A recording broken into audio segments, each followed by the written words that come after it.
Je vous invite à prendre la position qui vous convient pour la prière. Prions.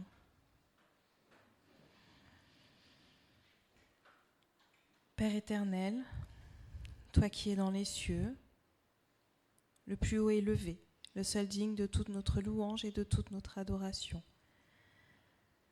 Devant toi, ce matin, nous voudrions te demander de te présenter à nous, déverser ton Saint-Esprit sur nous, sur cette assemblée.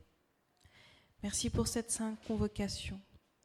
Merci pour cette journée mise à part qui nous permet un temps de nous rapprocher de toi, de célébrer ta création, de célébrer la vie et de célébrer dans l'unité ton amour. Seigneur, je te prie pour les personnes qui nous regardent à distance, qui sont en ligne, celles qui n'ont pas pu nous rejoindre ce matin. Tu connais les raisons. Sois présent auprès d'elles. Que cette journée de sabbat soit, malgré la distance, un moment de réconfort, de joie et de paix pour elles aussi. Nous t'invoquons, Seigneur, pour ce culte. Sois présent, que toute chose soit faite selon ta volonté et pour te plaire. T'avons prié, Père, par le sang de ton Fils Jésus et pour ta gloire. Amen.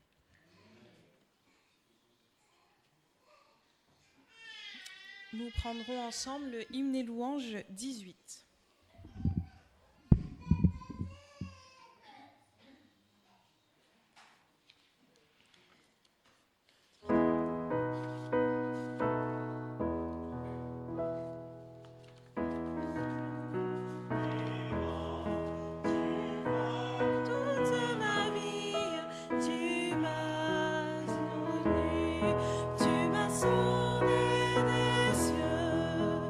Où puis-je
Prions le Seigneur.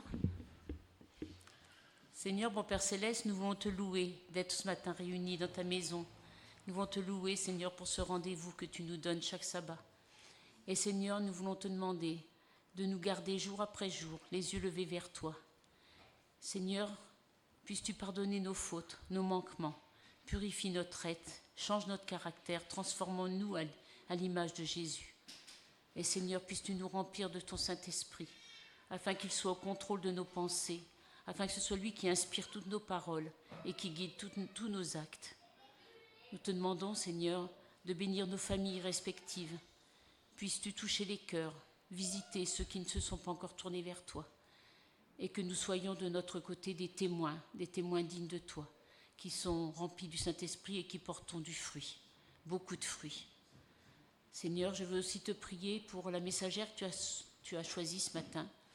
Bénis-la, Seigneur, mets en sa bouche ta parole et que nous puissions entendre ton message et le mettre en pratique.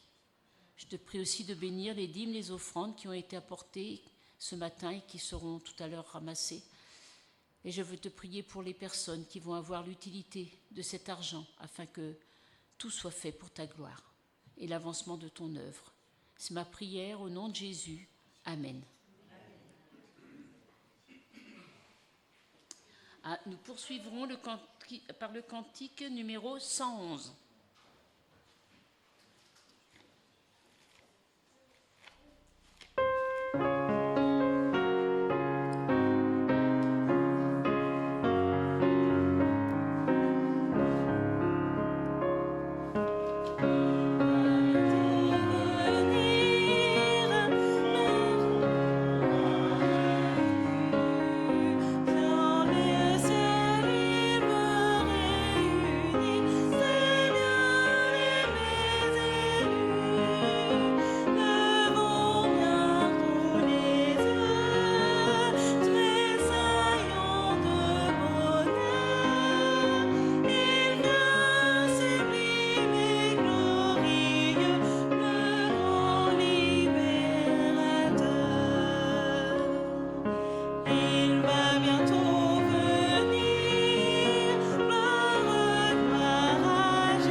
Alors, acte 16, 23 à 34. Après qu'on l'eut chargé de coups, ils les jetèrent en prison en recommandant au glorieux de la garde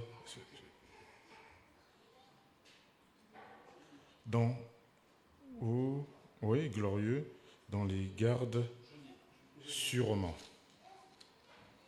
Ah oui, donc, je m'excuse. Au geôlier, dans la garde sûrement.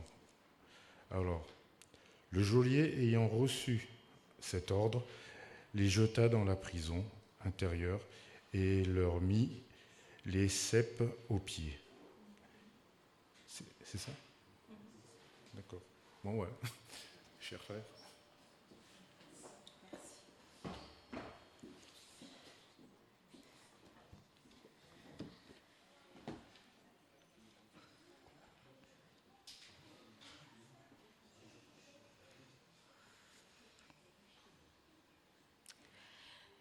Il nous arrive dans la vie de traverser des situations où nous nous sentons comme emprisonnés, enfermés, ligotés, muselés. Parfois, nous avons ce sentiment qu'on veut absolument nous réduire au silence. Et c'est encore plus difficile lorsque ce sentiment y prend sa source dans ce qui nous semble être le plus important pour nous. Ce qui correspond à nos valeurs, à nos souhaits. Finalement, ce qui correspond à qui nous sommes. Lorsque nous manifestons notre volonté d'essayer de faire quelque chose de nouveau, qu'on veut partager avec les gens autour de nous nos nouvelles idées, nos nouvelles envies, et puis finalement ce que Dieu a créé en nous, et ce désir qu'il met en nous de le suivre, de le servir, il arrive que dès qu'on ouvre la bouche, on soit raillé. Nous vivons dans un monde de bisounours, dans un monde fantastique, un monde d'illusions. Alors, pour essayer de calquer un peu ce sentiment aux choses qu'on vit tous les jours, c'est un peu comme si vous, enfant, vous rêvez d'un métier. Vous voulez être vétérinaire. Non, maman et papa, ils n'ont pas vraiment envie que vous soyez vétérinaire. Ils ont projeté autre chose sur vous. Alors hop, on change d'idée. Plus tard, vous voulez faire des études. Vous voulez faire des études en boulangerie. Maman et papa non plus, ils ne sont pas trop d'accord parce que ce n'est pas un métier d'avenir, ça ne va pas te permettre de réussir. Des fois, c'est la société elle-même qui veut que ce que vous avez envie de faire soit pas assez prestigieux. Vous êtes adulte, voilà l'arrivée de votre premier enfant, vous choisissez un prénom et puis ça ne plaît pas, on discute votre choix. Votre maison, trop petite pour certains, trop grande pour d'autres. Votre voiture, trop luxueuse et puis pour d'autres, pas écologique, trop diesel. Vous faites le choix de prendre un vélo. Ça va pas être pratique pour faire tes courses. Et puis on va te le voler facilement. Au travail, vous avez une super idée. On devrait faire comme ça. Oh non, on a toujours fait comme ça, laisse tomber. On fait comme d'habitude. Vous voulez évoluer? Non, je crois pas que ce soit vraiment pour toi ce poste. Vous êtes nouveau dans une équipe et puis vous sentez que personne ne vous intègre, les gens sont froids, distants. Vous ne sentez pas vraiment à votre place. Pire, ça peut arriver dans une famille, que vous ne vous sentiez pas à votre place. Vous travaillez super bien, mais au moment des félicitations, c'est votre chef qui reçoit les honneurs. Avec vos amis, vous avez des pratiques contraires aux leurs. Ils fument, ils boivent, ils vont en boîte, vous ne voulez pas les suivre. Oh, t'es ringard. Vous voulez pas boire d'alcool? Oh tiens, juste un petit verre, ça va rien te faire. Je mange pas de porc. Oh, ça va pas te tuer. Au travail, la pause clope, personne vous invite, vous n'existez même pas, puisque de toute façon vous fumez pas. Vous refusez d'écouter du gazo, du tiakola, vous êtes ringard. Si vous n'avez pas compris, les adultes ici présents, c'est normal. Moi non plus, j'ai pas la ref.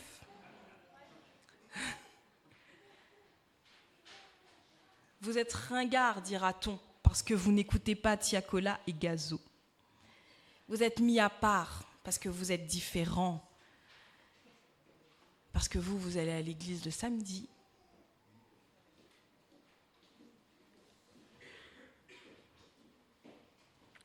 Et dans tout ça, quand la personne que nous sommes est bafouée, non pas parce qu'on pourrait faire sur terre, non pas à cause des décisions qu'on pourrait prendre qui sont complètement humaines, mais quand la personne qui veut cheminer avec Dieu est bafouée parce qu'elle veut cheminer avec Dieu. Comment oser prendre la parole? Comment ne pas se sentir enfermé dans une prison?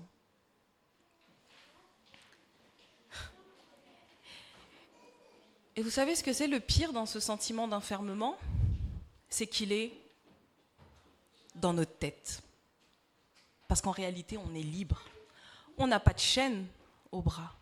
On n'a pas de cèpe aux pieds. Tout est dans notre tête.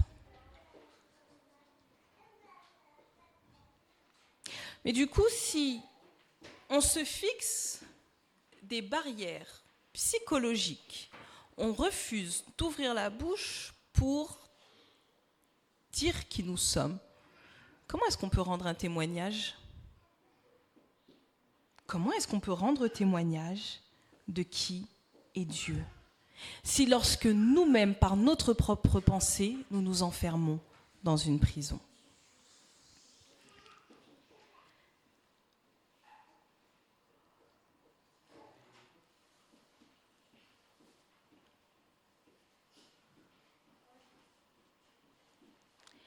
Prenons le texte dans Actes,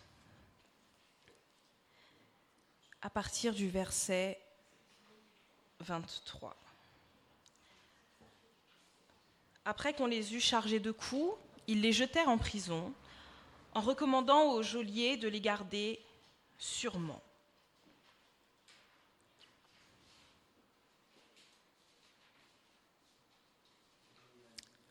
Paul et Silas ne sont pas enfermés dans leur tête à cet instant. Ils sont enfermés pour de vrai. Ils sont enfermés parce que, un petit peu avant, ils ont proclamé que Jésus est le Fils de Dieu. Ils ont proclamé sur la place publique que Jésus est le Fils de Dieu. Donc pour avoir osé dire que Jésus était le Fils de Dieu, ils ont été roués de coups. Ils ont ouvert la bouche et ils sont enfermés.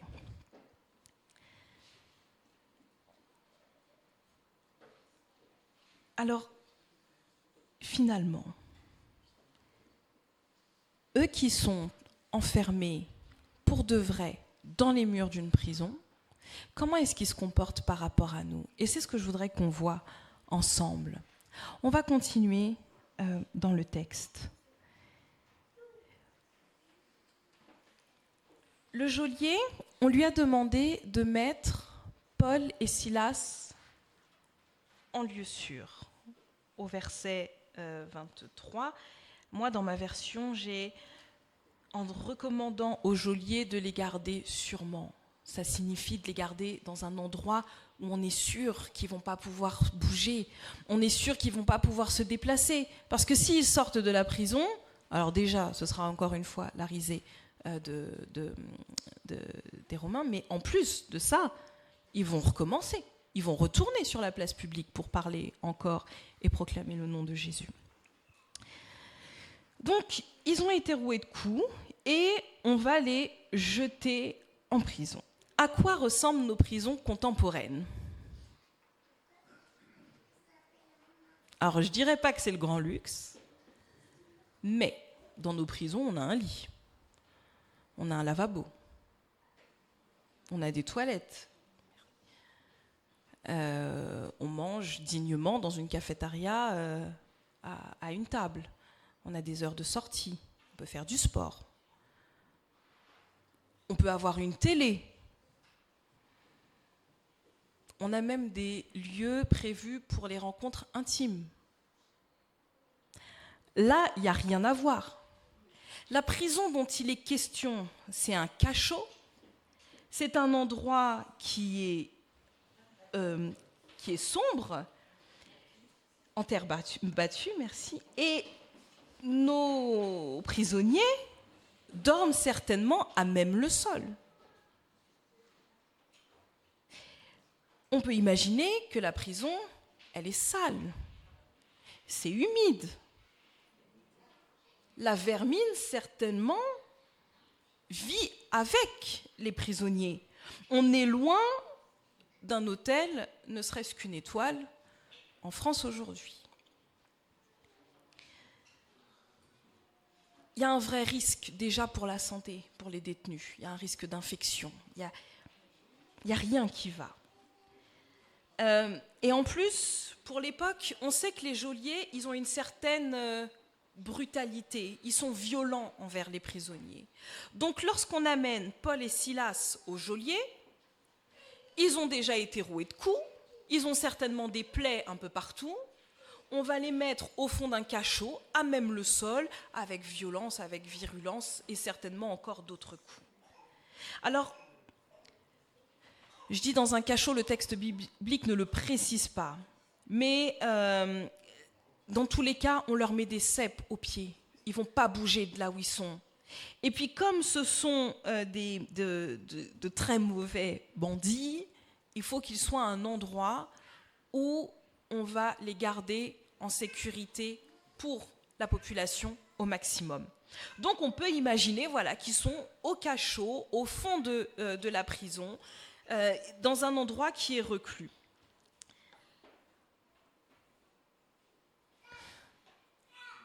Le geôlier, il faut comprendre que plus il est violent avec un prisonnier, plus il a un bon salaire. Donc il ne fait pas de cadeaux à Paul et Silas, notre geôlier. Il les maltraite. Permettez-moi vraiment d'insister sur ce décor parce que je veux que vous puissiez vous plonger avec moi dans cette prison pour comprendre que ce n'était pas une prison française en 2026 où j'ai un matelas et j'ai peut-être même réussi à planquer un téléphone et aller de temps en temps sur Instagram. Ils vivent à terre avec la vermine. Et est-ce qu'on peut imaginer peut-être même leurs excréments ?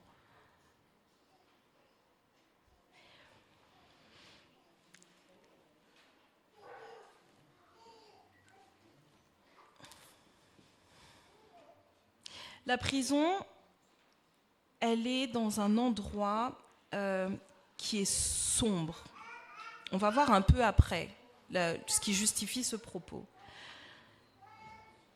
Donc, ils arrivent dans cette prison, ils ne voient rien.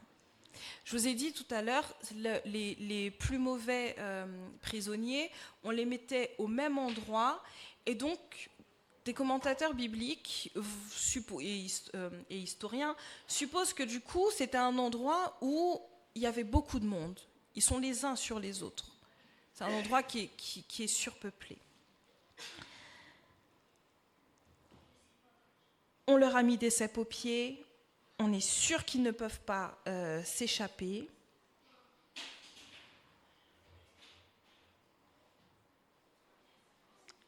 Et là, arrive finalement ce qui va nous importer aujourd'hui. Maintenant qu'on a posé le décor, allons au verset 25. Vers le milieu de la nuit, Paul et Silas priaient et chantaient les louanges de Dieu, et les prisonniers les entendaient. Alors, le texte n'est pas clair sur l'heure du milieu de la nuit, mais il faut imaginer que milieu de la nuit, c'est après minuit. C'est-à-dire que la prison, elle est dans le calme total. Tout le monde s'est endormi. Tous les autres prisonniers, ou en tout cas s'ils ne dorment pas parce qu'ils n'y arrivent pas, ils sont plus qu'assoupis. Ce n'est pas une heure habituelle pour prier et louer Dieu. C'est une heure à laquelle on se tait. Donc ils sont enfermés dans ce cachot, les prisonniers avec les prisonniers les plus dangereux autour d'eux. Et qu'est-ce qu'ils décident de faire ? De louer, prier, chanter des louanges à Dieu.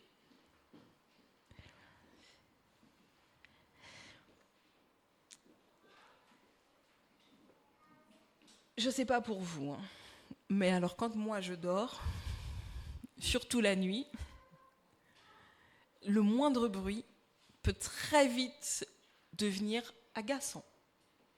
Je me tourne dans un sens puis dans l'autre pour manifester mon mécontentement. Là, tu fais trop de bruit, il serait temps de faire silence. Mais là, on est certainement dans un cachot empli de monde. Paul et Silas se mettent à chanter.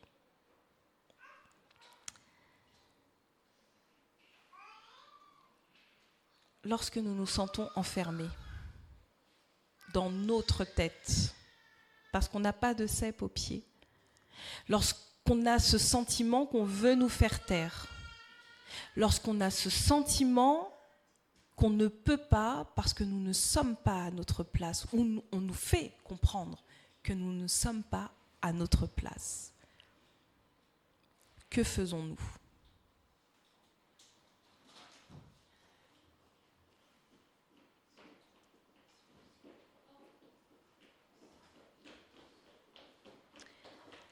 Au verset 26, tout à coup, il se fit un grand tremblement de terre, en sorte que les fondements de la prison furent ébranlés.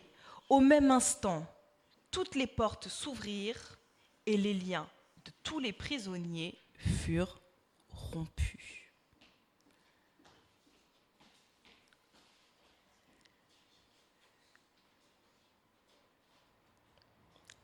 Imaginons.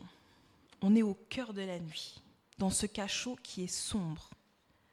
Tellement sombre que la journée, les gardiens ont besoin de torches pour éclairer leur chemin. La journée. Alors imaginez la nuit. Contre toute attente, les deux nouveaux se mettent à chanter. Et pendant qu'ils chantent des louanges à Dieu, la terre tremble sous leurs pieds. Les portes s'ouvrent, les murs se fissurent. Est-ce qu'il y en a parmi vous qui ont déjà vécu un tremblement de terre ? Mini. Ok. Mini. Moi, je me souviens de mon premier tremblement de terre. Et en préparant le texte, la méditation, ça m'est revenu à l'esprit. J'avais 15-16 ans, je pense. C'était en Guadeloupe. Et sur les premières heures du dimanche matin, j'entends mon frère et ma sœur au loin qui commencent déjà à parler dans la maison. Donc voilà, je commence à me tourner un peu, mais je ne suis pas encore bien réveillée. Et là, je sens le lit qui bouge. Vous savez, c'était sur un carrelage, donc le lit en métal, je ne sais pas ce que c'est, tiens d'ailleurs, comme matière, mais du coup ça glissait. Mon frère et ma sœur sont plus jeunes que moi, alors moi spontanément, je leur dis « Oh Patrice, Audrey, laissez-moi dormir ». Et là j'entends à l'autre bout de la maison, c'est un tremblement de terre. Et en entendant c'est un tremblement de terre, là je réalise non, ça ne peut pas être mon frère et ma sœur, c'est pas possible. Parce que le lit, il est en train de bouger. Et puis j'entends les volets de la chambre qui étaient fermés toujours, mais du coup, ils claquent en restant fermés. La porte de mon armoire aussi, qui commence à s'ouvrir, mais plus grandement. La porte de la chambre, enfin, tout bouge autour de moi. Et j'ai presque envie de dire, j'ai l'impression d'entendre le sol qui gronde sous mes pieds. La vaisselle dans la cuisine qui commence à tomber, tout ce qui se casse. Un bruit de fracas. Mais j'étais dans ma chambre, les murs étaient bien autour de moi. J'étais pas dans un cachot où il n'y avait pas de lumière et des prisonniers et des chaînes aux pieds. Et pourtant, vous voyez, ça a été tellement impressionnant, ce tremblement de terre, que c'est la première fois dans mes souvenirs que je suis restée silencieuse aussi longtemps. Pendant 40 minutes, je n'ai pas ouvert la bouche. Jusqu'à ce que les communications téléphoniques soient rétablies, que j'entende enfin la voix de mon grand-père, une voix rassurante. Et là, j'ai fondu en larmes. Pour vous dire à quel point c'est bouleversant, un tremblement de terre. Et donc là, pour revenir à Paul et Silas, ils sont dans ce cachot, ils dorment à même le sol. Alors si un lit, si les meubles peuvent bouger, imaginez la vibration que vous devez ressentir lorsque vous êtes couché à même le sol. Ça doit être super impressionnant. Et de la même manière que moi j'ai entendu les volets de ma chambre en train de claquer et que j'ai eu peur, alors là j'imagine les portes de la prison qui s'ouvrent, les murs qui se fissurent. Je crois ils ont certainement cru à la fin du monde. Le texte nous dit ensuite, le geôlier se réveilla et lorsqu'il vit les portes de la prison ouvertes, il tira son épée et allait se tuer, pensant que les prisonniers s'étaient enfuis. Ce qui est interpellant dans ce texte, c'est qu'on nous dit que le geôlier se réveille. Rappelez-vous ce que je vous ai dit tout à l'heure, tout le bruit, tout le vacarme que ça a fait, ça doit être très impressionnant pour lui. Et même si on pourrait penser, mais il y a eu un tremblement de terre, c'est pas de la faute du geôlier si les portes de la prison se sont ouvertes. Il a quand même 2 personnes dans cette prison à qui on lui a demandé de les garder sûrement, de les garder en grande sécurité. Alors qu'est-ce qu'il risque ? Qu'est-ce qu'il risque si il s'enfuit ? La mort. Et donc plutôt que d'être tué, il préfère se tuer lui-même.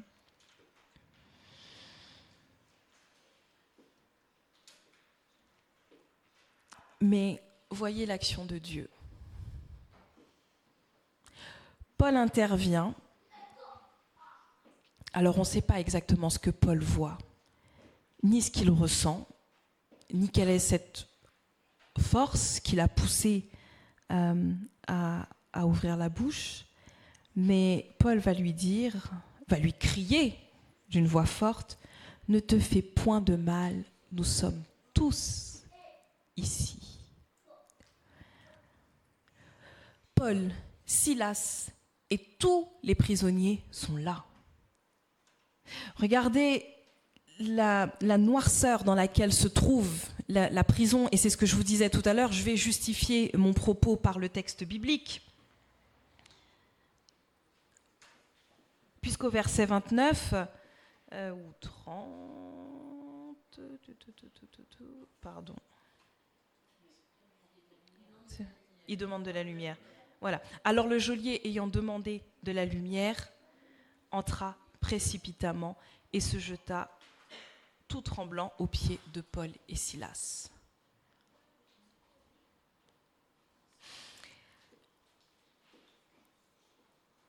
Il demande à être éclairé. Et je pense que d'un point de vue spirituel, ça peut être un enseignement pour nous. Lorsqu'on se sent enfermé, que Dieu ouvre une porte qui fait trembler les barrières autour de nous. Est-ce que nous demandons à être éclairés pour pouvoir sortir de cette prison, sortir de cet enfermement qui n'est que dans notre tête? Donc finalement, dans cette histoire, ce que Paul vient de faire, c'est d'épargner la vie du geôlier. Mais s'il a besoin de lumière, c'est que finalement, il n'est pas encore sorti totalement. Il a peut-être plus peur pour sa vie, mais à ce moment-là, il n'a pas encore compris qui est Dieu. Il n'y a pas encore de conversion de la part du geôlier. Et à mon sens, c'est là que la mission de Paul, ou en tout cas la mission qui a été confiée à Paul, elle va s'intensifier parce que maintenant on va aller chercher l'âme du geôlier. Il est libre, il n'est pas mort. Sa vie physique n'est plus en danger. Le geôlier va demander «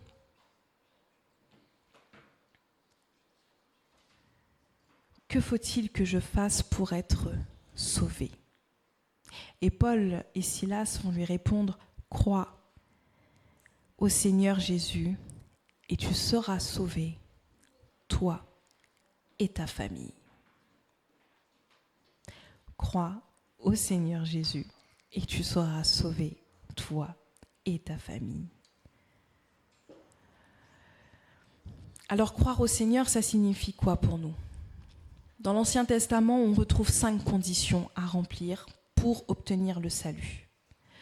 Croire en Jésus, mettre sa foi en lui, le reconnaître publiquement, revenir vers Dieu en se détournant du péché, recevoir le baptême et enfin rechercher la sainteté. Lorsque la parole a été annoncée au geôlier, il y a une vraie conversion de son cœur. Il met sa confiance en Dieu si bien qu'il va reconnaître publiquement qui est le vrai Dieu. Dans la tradition romaine, c'est le père qui est le chef de famille, qui détermine la religion ou les croyances. Donc le père, le geôlier, là, a la responsabilité de conduire sa famille dans le culte d'adoration au Dieu romain. Mais ce qui est intéressant dans la suite du passage, c'est que une fois que le geôlier a entendu la parole de Dieu,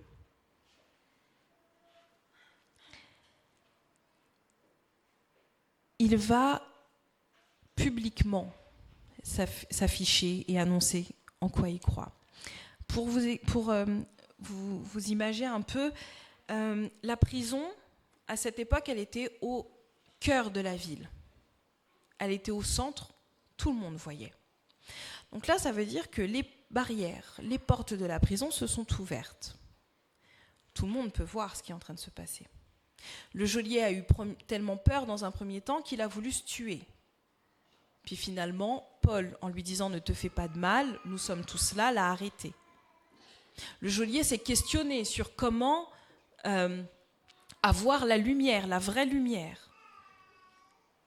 Paul et Silas lui ont répondu « Crois au Seigneur et tu seras sauvé ». Toute cette scène, elle se passe au milieu de la nuit, au cœur de la ville. Donc c'est une affaire qui est publique. De la même manière que Paul et Silas ont été roués de coups publiquement pour avoir dit qui était Jésus, maintenant le geôlier se retrouve aussi au milieu d'une affaire publique.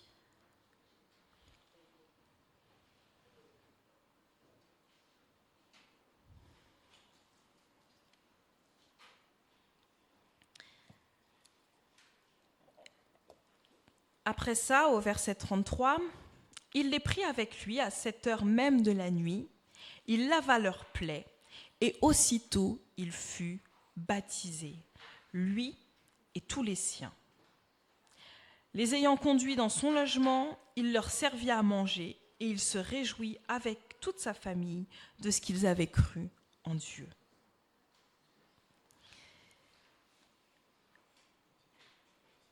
Et c'est là que, lorsqu'on ose, si ça vient de nous, lorsqu'on est libéré de nos chaînes, lorsque les barrières qui sont autour de nous tombent, c'est là que Dieu peut agir. Alors c'est sûr que, à première vue, on se dit, Paul et Silas, ils ont proclamé le nom de Dieu, ils ont proclamé qui était Jésus, qu'il était le Fils de Dieu, et ils ont été jetés en prison pour ça. Ils ont été roués de coups. Alors je ne vous dis pas que nous, on doit être roués de coups et qu'on doit finir en prison. Mais quand on essaye de nous faire taire pour qui nous sommes, est-ce que nous avons cette force, cette confiance, cette assurance de qui est notre Dieu ? Et est-ce que nous arrivons à prier et chanter des louanges à Dieu ? Parce que finalement, en chantant des louanges à Dieu, ils ont démontré que lorsqu'au cœur de la nuit, même ligoté, on est dans la difficulté, Dieu vient nous délivrer.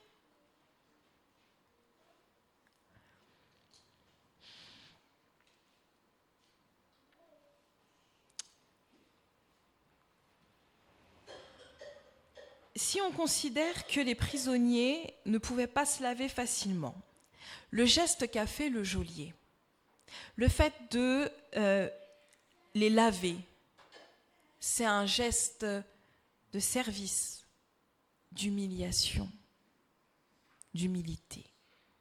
Humiliation dans le bon sens du terme, de servir son prochain. Il a une conversion, le geôlier, qui est accélérée dans cette histoire.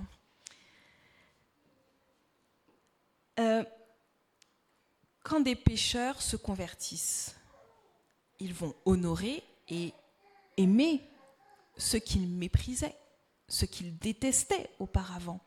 Et c'est exactement ce que fait le geôlier. Par ce geste, il montre clairement son intention de faire du bien à ceux qu'avant il maltraitait. Je vous ai dit tout à l'heure, ils étaient rémunérés en fonction de leur sévérité. Plus ils étaient durs, plus ils étaient payés. Donc ces hommes qu'il a battus, aujourd'hui il les sert, il leur lave les pieds. Et le projet de Dieu, il est tellement beau dans cette histoire. À ce stade, le geôlier, ça y est, là, il croit au Seigneur. Il croit que Jésus-Christ est le Fils de Dieu. Il le reconnaît publiquement. Donc il revient vers Dieu, il se détourne de ses péchés et il reçoit le baptême. On a une transformation de cœur, on a une conversion, et ça va le conduire à quoi ?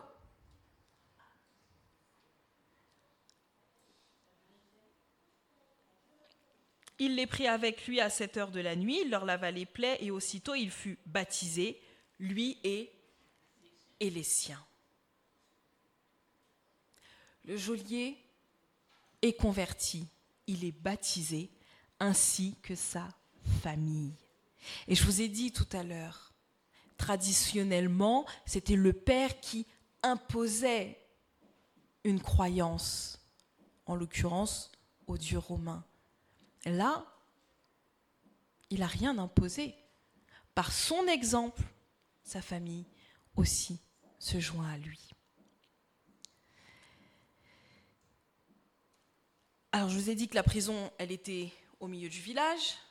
Dans la prison, il n'y avait pas d'eau. Donc, ça veut dire qu'ils sont sortis de la prison. C'est ce que le texte nous dit. Hein. Il les prit avec lui à 7 heures de la nuit. Il leur lava les plaies. Donc, ça veut dire qu'on est toujours au cœur du village. On est toujours au centre du village. Il est en train de les laver, leur laver les pieds, et de recevoir le baptême. Là encore, cette affaire, elle est publique. Il n'y a rien qui se fait de manière cachée. Et enfin,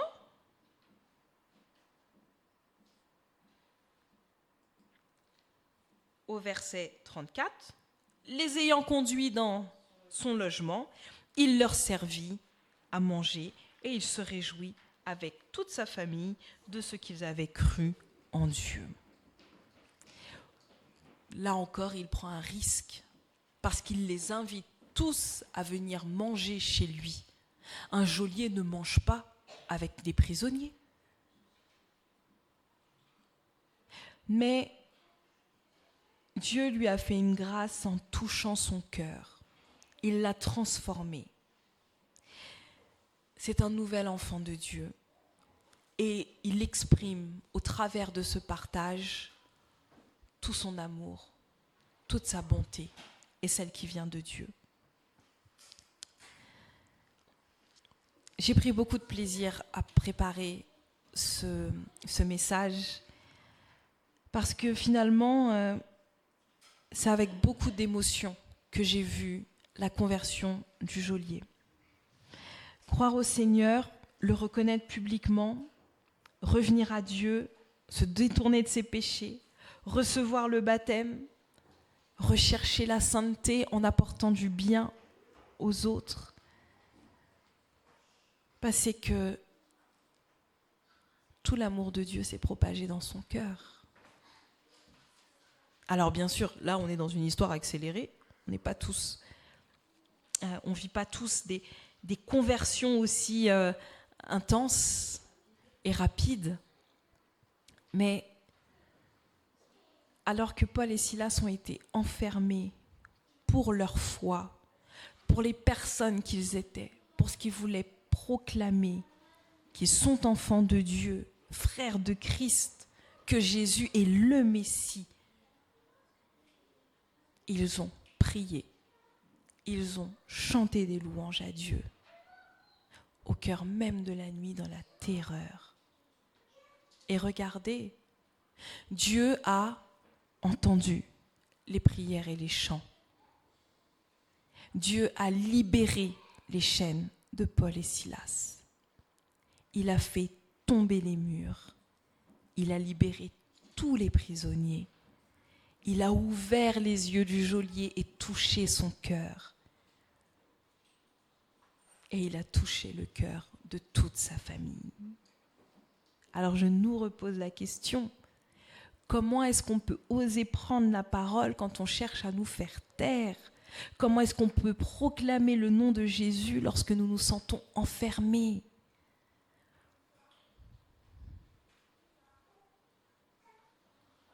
Normalement, si j'ai bien fait mon boulot, vous avez la réponse. En croyant en Jésus seulement. Croyons en Jésus. Parce que s'il y a une chose que je suis certaine, c'est que Dieu veut briser ces chaînes négatives, ces pensées négatives dans nos têtes. Il veut nous libérer. Dieu veut, même lorsque on se sent complètement enfermé, même lorsqu'on est dans l'affliction, je vous ai pris des exemples tout à l'heure de la vie courante auprès de nos amis, de nos familles, de notre travail, des choses qui nous concernent tous les jours. Dieu veut nous libérer de toutes ces chaînes qui sont mentales. Osons prendre la parole et proclamer le nom de Jésus.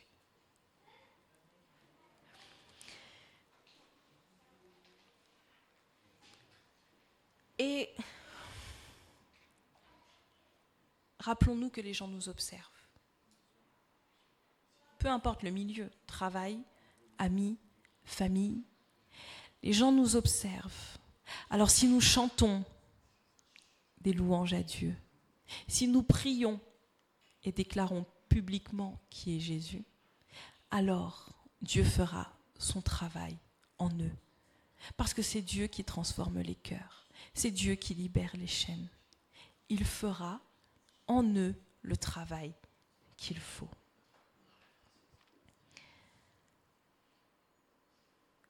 J'aimerais vous inviter à prier avec moi pour que Dieu puisse nous ouvrir les yeux, nous apporter cette lumière qui va témoigner auprès des gens qui nous entourent que Jésus est le seul vrai Dieu. Prions.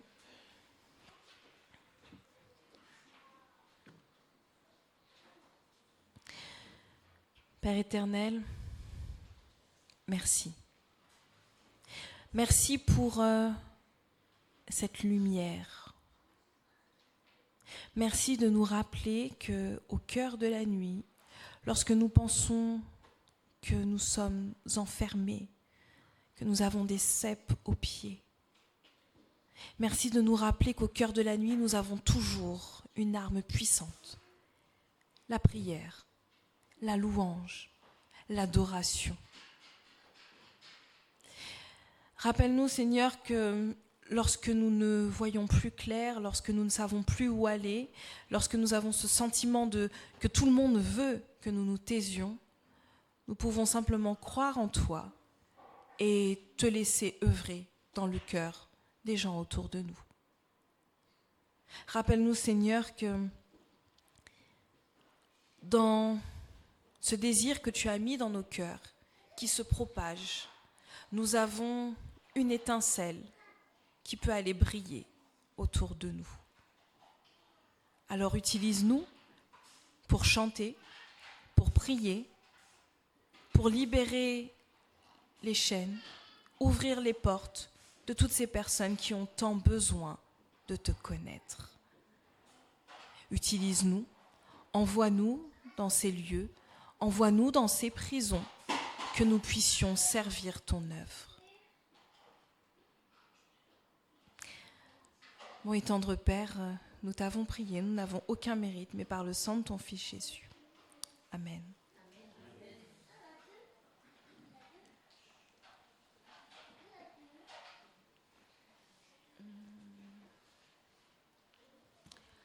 Nous chanterons l'hymne et louange 505.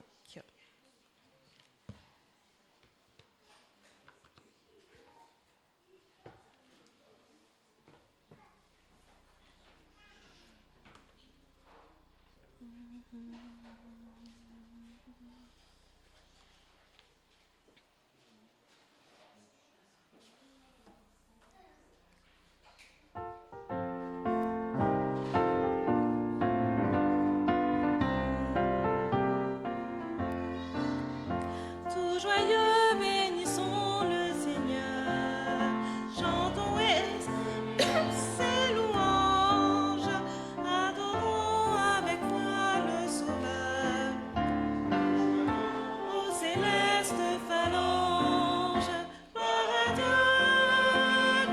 Dieu, que ce chant retentisse en tout lieu. Gloire à Dieu, que ce chant retentisse en tout lieu. Dieu dans son grand amour, du ciel envoya son Fils unique, et la terre et les cieux en ce jour s'unissent pour chanter des cantiques. Gloire à Dieu, que ce chant retentisse en tout lieu. Gloire à Dieu, que ce chant retentisse en tout lieu. Le châtiment qui produit la paix, Jésus-Christ l'a subi pour mon âme. Il voulut expier nos forfaits, en mourant lui sur le bois infâme. Gloire à Dieu, que ce chant retentisse en tout lieu. Gloire à Dieu, que ce chant retentisse en tout lieu. Nous voulons en retour, mon Sauveur, t'aimer par-dessus toute autre chose. Forme ton amour dans notre cœur, et puis de chacun de nous dispose. Gloire à Dieu, que ce chant retentisse en tout lieu. Gloire à Dieu, que ce chant retentisse en tout lieu. Gloire à Dieu, que ce chant retentisse en tout lieu. Gloire à Dieu, que ce chant retentisse en tout lieu. Amen.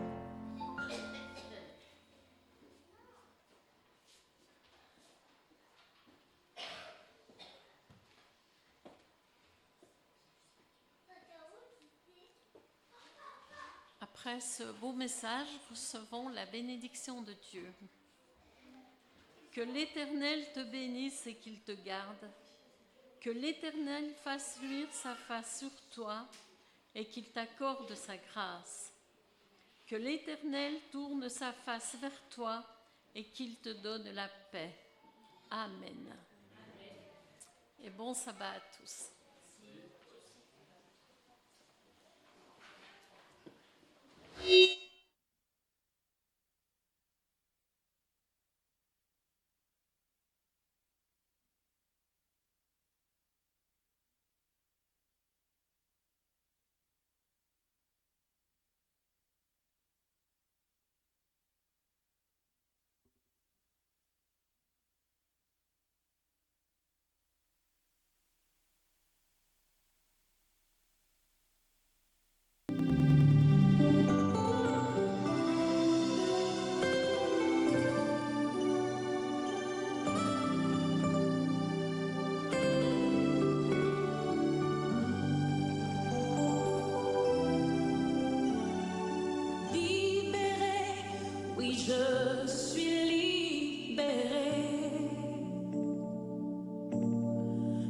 péchés sont pardonnés. Maintenant je suis